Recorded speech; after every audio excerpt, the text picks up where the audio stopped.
ধর্মনিরপেক্ষ মতবাদ যেটা, এই মতবাদটা কোরআনের দৃষ্টিতে কুফরি মতবাদ। ধর্মনিরপেক্ষ মতবাদ কি? জোরে বলেন, ধর্মনিরপেক্ষ মতবাদ কি? কোন মুসলমান, যে ব্যক্তি নিজেকে মুসলমান বলে দাবি করে, ধর্মনিরপেক্ষ মতবাদ সে বিশ্বাস করতে পারে না। জায়েজ নাই, হারাম। আফাতুমিনুনা বিবাদিল কিতাব ওয়া তাকফুরুনা বিবাদ। তোমরা কোরআনের কিছু অংশকে মেনে নিবে আর কিছু অংশকে করবে অস্বীকার। এটা যদি করো দুনিয়ার জীবনে পাবে দুনিয়ার জীবনে জিল্লতি আসবে, লাঞ্ছনা আসবে, আর কিয়ামতে পাবে জাহান্নামের শাস্তি। সুতরাং ধর্মনিরপেক্ষ মতবাদের অর্থ তারা বলে যে ধর্মহীনতা নয়, আসলে কিন্তু ধর্মনিরপেক্ষ মতবাদের অর্থই হলো ধর্মহীনতা। ঠিক কিনা কন? জোরে বলেন ঠিক কিনা? এই ধর্মনিরপেক্ষ মতবাদ আমাদের দেশের জন্ম হয় নাই, এর জন্ম হয়েছে ইউরোপ সভ্যতায়। প্রাচীন ইউরোপ সভ্যতায় এর জন্ম হয়েছিল। সেখান থেকে তার আন্ডা বাচ্চা ভারতে এসেছিল। ভারত থেকে এই আন্ডা বাচ্চার কিছু অংশ 1972 সালে তদানীন্তন সরকারের মাথার উপরে ভারত চাপিয়ে দিয়েছিল। সেই ধর্মনিরপেক্ষ মতবাদ 1972 সনের সংবিধানে লেখা হলো, কিন্তু 1982 সনে যখন সংবিধান আবার অ্যামেন্ডমেন্ট করা হলো, তখন ধর্মনিরপেক্ষতার কপালে ঝাঁটা মেরে বিদায় করা হয়েছে।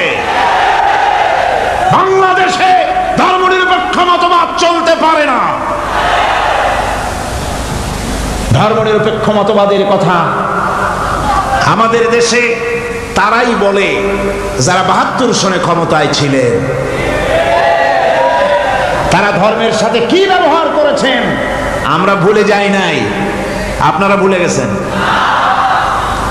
1972 সনে দেশের সমস্ত বিশ্ববিদ্যালয়ের মনোগ্রাম থেকে ইকরা বিস্মি রাব্বিকাল্লাযী খালাক রাব্বি জিদনি ইলমা কোরআনে কারীমের আয়াতকে বিদায় করে দেওয়া হয়েছিল। শাসনতন্ত্রের শিরোনামে বিসমিল্লাহকে গ্রহণ করা হয় নাই। শুধু তাই নয়, কোরআনে কারীম যেখানে তেলাওয়াত করা হয়, তখনকার সময় রেডিওতে, টেলিভিশনে, ওই 72 থেকে 3 বছর, এবং এখনো সেই দলটি মিটিং করতে গিয়ে, কোনো জায়গায় কিছু করতে গিয়ে, আগে কোরআন শরীফ, তারপরে গীতা, তারপরে বাইবেল, এগুলি হচ্ছে মুনাফিকের লক্ষণ। কিসের লক্ষণ? যেখানে যেই টেবিলে, যেই মঞ্চে কোরআন তেলাওয়াত হয়, বাইবেল গীতা পড়া হারাম, পড়া হতে পারে না। কোরআনের চাইতে শ্রেষ্ঠ কিতাব আল্লাহর দুনিয়া আছে? সমস্ত কিতাবকে রদ করেছে কোরআন। হযরত ওমর রাদিয়াল্লাহু তাআলা রাসূল করিম সাল্লাল্লাহু আলাইহি ওয়াসাল্লামের কাছে গিয়ে তাওরাতের একটা পাতা পড়তেছিলেন। হযরত আবু বকর রাদিয়াল্লাহু তাআলা সেখানে চলে এলেন। এসে দেখেন রাসূল করিম সাল্লাল্লাহু আলাইহি ওয়াসাল্লামের চেহারা মোবারক লাল হয়ে গিয়েছে গোসায়। হযরত আবু বকর বললেন, ওমর, তুই যদি এর থেকে মরে যেতিস, তুই যদি এর থেকে মরে যেতিস, তুই যদি এর থেকে মরে যেতি। 3 বার বললেন। হযরত ওমর শিউরে উঠলেন, হতচকিত হয়ে উঠলেন। আবু বকর আমাকে মরার কথা বলছেন কেন?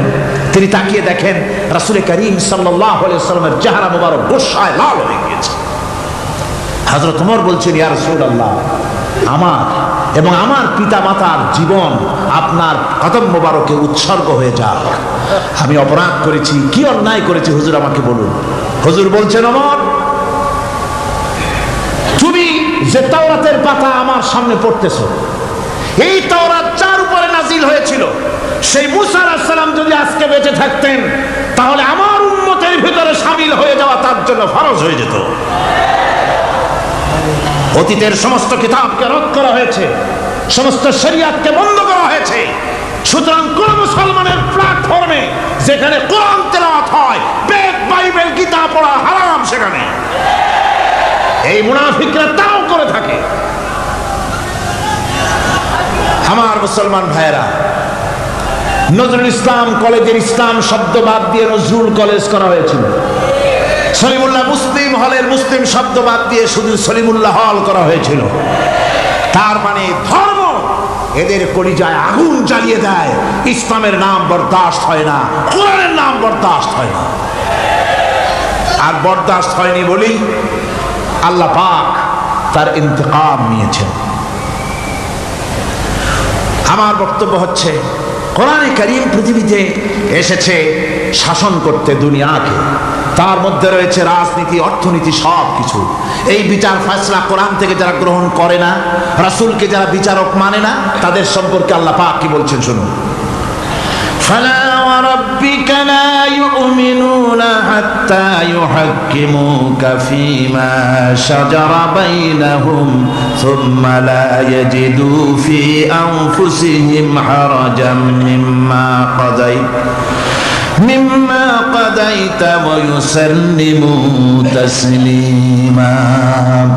আল্লাহ রাব্বুল আলামিন বলেন, ফালা ওয়ারাব্বিক, কখনো নয় হে নবী, আপনার রবের কসম, কখনোই নয়। ওরা মুমিন নয় যারা নাকি তাদের জীবনের সব কিছুর ব্যাপারে যতক্ষণ পর্যন্ত আপনাকে বিচারক না মানে, আপনার দেওয়া ফয়সালাকে গ্রহণ না করে, এবং আপনি বিচার করার পর ফয়সালা দেওয়ার পরে এটার উপরে দ্বিধাহীন চিত্তে মেনে যতক্ষণ না নিবে, ততক্ষণ পর্যন্ত তারা যত ঈমানের দাবি করুক, তারা আসলে মুমিন না।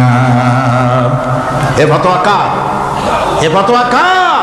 আল্লাহ রাব্বুল আলামিনের ফতোয়া। কখনো মুমিন হতে পারবে না যারা রাসূলুল্লাহকে ফয়সালাকারী হিসেবে গ্রহণ না করবে, কোরআনকে সংবিধানের উৎস হিসেবে গ্রহণ না করবে। কোরআন এসেছে আইনের কিতাব হিসেবে পৃথিবীর মানুষকে পরিচালিত করার জন্য। আজ এই কোরআনের আইন যারা মানে সেখানে শান্তি পায়, কোরআন যেখানে মানে না সেখানে শান্তি হয় না। আল্লাহ পাক পরিষ্কার বলেছেন কোরআনের আইন মেনে চল। আর যারা এই কোরআনকে অমান্য করবে তাদের শাস্তি কি হবে? আল্লাহ পাক বলেন, আল্লাযীনা কাযযাবু বিল কিতাবি ওয়া বিমা আরসালনা বিহি রুসুলানা ফাসাউফা ইয়ামালুন। আল্লাহ পাক বলেন, আমি যে কিতাব নাজিল করেছি, এই কিতাবকে যারা মিথ্যা মনে করে, কিতাবকে যারা অস্বীকার করে, কোরআনের আইন যারা মানে না, আমি যে রাসূলের উপরে যা নাজিল করেছি সেগুলির উপরে যারা ঈমান আনে না, এগুলিকে যারা মানে না, তাদের জন্য এর পরিণতি তারা খুব শীঘ্রই টের পাবে। খুব শীঘ্রই তাদেরকে পরিণতি দেওয়া হবে। কিয়ামতের দিন তাদেরকে আল্লাহ রাব্বুল আলামিন জাহান্নামে প্রবেশ করাবেন। কোরআনের অমান্যকারীদের জায়গা কোথায় হবে? কোথায় হবে তাদের জায়গা? জাহান্নামের ভিতরে হবে। সুতরাং আমরা কোথায় যেতে চাই? জাহান্নামে না জান্নাতে? বেহেশতে যদি যেতে চাই, দুনিয়ায় যদি শান্তি চাই এবং আখিরাতে যদি মুক্তি পেতে চাই, তাহলে আমাদেরকে কোরআনের আইনকে মানতে হবে। কিসের আইন মানা লাগবে? কোরআনের আইন মানতে হবে।